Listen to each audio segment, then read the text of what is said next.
Well, Dr. Fauci, thank you so much for joining us. We've got a lot of questions. I want to start with the latest CDC guidance, basically saying that vaccinated people are now recommended to wear masks indoors in many places where there are high transmission rates. Also, kids K through 12 are going to be recommended to wear masks in school. Why was this change made? Well, the change was made because the virus changed. When the original recommendations of the CDC a few months ago was that if you were vaccinated, if you were fully vaccinated, you did not need to wear a mask either indoors or outdoors. That was when the dominant virus that was circulating in the United States was the Alpha variant. The new Delta variant, which is very different, which I'll get to in a moment, that was a very low level in the country. What has happened is similar to what happened in the UK, similar to what happened in Israel, is that this virus, the Delta variant, is so efficient in spreading from person to person that it has now become completely dominant in the United States. Between 80 and 90% of all the isolates are Delta. So here are the characteristics of Delta that have led to the change in the CDC guidelines. Number one, it transmits considerably more efficiently from person to person. So it spreads more readily. Number two, when you do get infected with it in your upper airway, there's about 1,000 times more virus than with the original Alpha variant. And the other thing that was really essentially the main reason for the change is that it became demonstrated that in the unusual event, if you are vaccinated and you get a breakthrough infection, namely you're vaccinated, but you do get infected. Back with the Alpha variant, the level of virus was so low that if you were vaccinated and had a breakthrough infection, it was very unlikely you would transmit it to anybody. Whereas with the Delta variant, if you are vaccinated and you do get a breakthrough infection, it has been well documented that you are capable of transmitting it even though you are vaccinated. That is the real important difference. And because of that, the CDC has said, well, that being the case, we really want to make sure you're not spreading the infection, particularly to vulnerable people in your home, children, elderly, or what have you. So the recommendation is that even if you're vaccinated, if you are in an indoor public setting in an area of the country that has a substantial or high degree of virus, you should wear a mask indoors. And I want to ask you about breakthrough infection. So many of us thought after we got the vaccine, we could go back to life as normal. What are the rates of breakthrough infection? We've seen some high profile cases of it, but us regular people just walking around, we got the vaccine. How likely is it that we're going to get infected? Well, the one thing that people need to realize is that no vaccine at all is 100% effective. So the original efficacy against the Alpha variant, let's say in the mRNA vaccines, the one that many of us have taken, either the Pfizer or the Moderna, that efficacy against symptomatic infection was about 94 to 95%. But against any infection, namely infection that might not cause any symptoms, it's lower than that. It's probably in the high 80s, 88, 89, 90, something like that.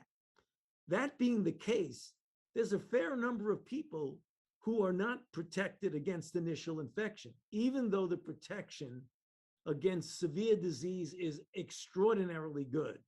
So if you're vaccinated, you may get a breakthrough infection of being without symptoms or mildly symptomatic. But the chances are overwhelming that you would be very well protected against severe disease. So to your original question, how much breakthrough infection do you get? I don't think it's necessarily going to be any more than what we've seen, maybe a few percentage points down. But the thing is, the more people you get vaccinated, the more proportion of the population that you get vaccinated. If you have a 10% or a 13% breakthrough, that's going to be a lot of people that you're going to recognize, and you're going to scratch your head and say, well, is there a lot more breakthrough infections? Well, the answer is yes, because there are a lot more vaccinated people. That's the issue. The denominator is much larger. It's been said that this is sort of a pandemic of the unvaccinated. And I want to ask first off, is that true? Is it really mostly people that are unvaccinated that are getting sick? And then as far as the sentiment of, okay, they made their bed, now they have to lie in it. People who are saying, I'm vaccinated, others chose not to or could not. Why should I care? Is that a good way to look at this? Well, the latter thing that you mentioned, I would say, is not a good way to look at this. But let's get to the first question you asked.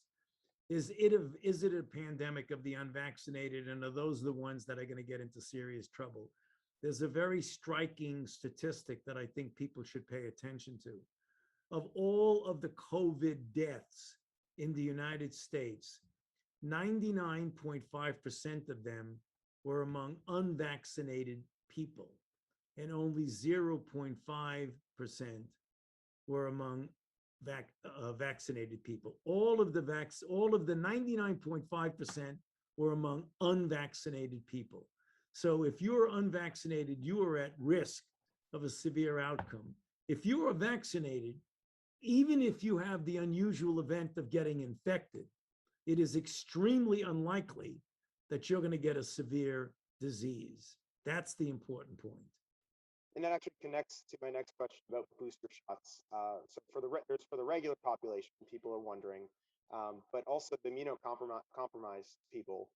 There was just the advisory committee for the CDC that met last week, and we heard a lot of people basically begging them to allow a third booster shot, saying people are going and lying at their CVS, basically saying, I have not gotten it, just so they could get a third booster shot. There's some desperate people who really are hoping for it. What are your thoughts on whether that's needed, and what's the harm in saying, go ahead, take a third shot? Well, there are two issues there. There are those people who don't have underlying conditions, are not immunosuppressed, are not transplant patients. If you look at the level of protection after a certain period of time, it doesn't look like we need to do boosters for them now. We're doing studies that are following both the level of breakthrough infections and the laboratory correlate of protection to see if it diminishes over a period of time.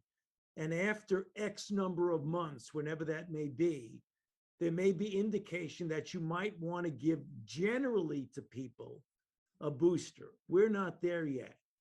With the immunocompromised, it's a different story, because when you do studies on people who have been transplant patients, cancer chemotherapy, or on immunosuppressive regimens, they very likely had a poor response right from the beginning. So it isn't as if their response is coming down to a low level. Their response was always a low level. So there's going to be much more activity and much more enthusiasm in giving a booster dose to those individuals before you give it to the general population. All of these things are being very actively studied right now. Okay, I want to ask you real quick. You've become very high profile over the last year and a half. It's good and bad. You know, there are all the good parts that I'm sure you've seen. But earlier this week, a man was arrested for sending a threatening email to you. I'm reading this now. It said, threatening to drag you and your family into the street, beat you to death, and set you on fire. That's pretty extreme language. I mean, what does that say about this moment that we're living in, that people are writing things like that to you? Well, I think it's triggered by what has been a situation where I have been vilified by the far right. The reasons for that, not sure. I was, during the Trump administration, had to speak up against some things that were just not true.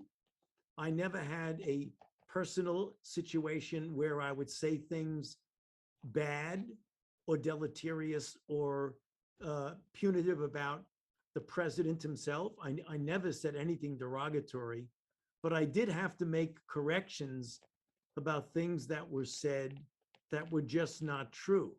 Like this outbreak is going to disappear. It's going to go away. It's not very serious. And I think that really got a degree of hostility against me on the part of people on the very extreme right. And that's what I think we're seeing now. When you get that amount of hostility and I get vilified, then you get some crazy people who go to the extreme and start taking death threats against you, like that individual that was recently arrested. And then I believe I should end on this. We're the Verify team. We fact check misinformation online. What role has misinformation played in the spread of this pandemic, and has it made it just so difficult for you to get accurate information out there? Well, the enemy of public health is disinformation. I mean, in order to really mount a very adequate and successful response against a global pandemic, and one that has been so devastating to our own country, you have to have correct information that's scientifically sound. And when you disseminate disinformation or misinformation, it does nothing but end in a serious outcome of making the matter worse. And there's no doubt that that's what has happened with disinformation. Great. And Dr. Fauci, if you were a betting man, when might we get back to a normal life, a life pre-pandemic? Well, that is in our own hands, and it's going to depend on when we get the overwhelming majority of the population vaccinated. We have in this country now about 100 million people who are eligible to be vaccinated, who are not getting vaccinated. We have to get those people vaccinated. When we do, then we could put this terrible ordeal behind us. But as long as we have that many people unvaccinated, it's going to be very difficult to return to what we consider normal. All right, Dr. Fauci, thank you so much for talking with us and giving us clear information. Good to be with you. Thank you for having me.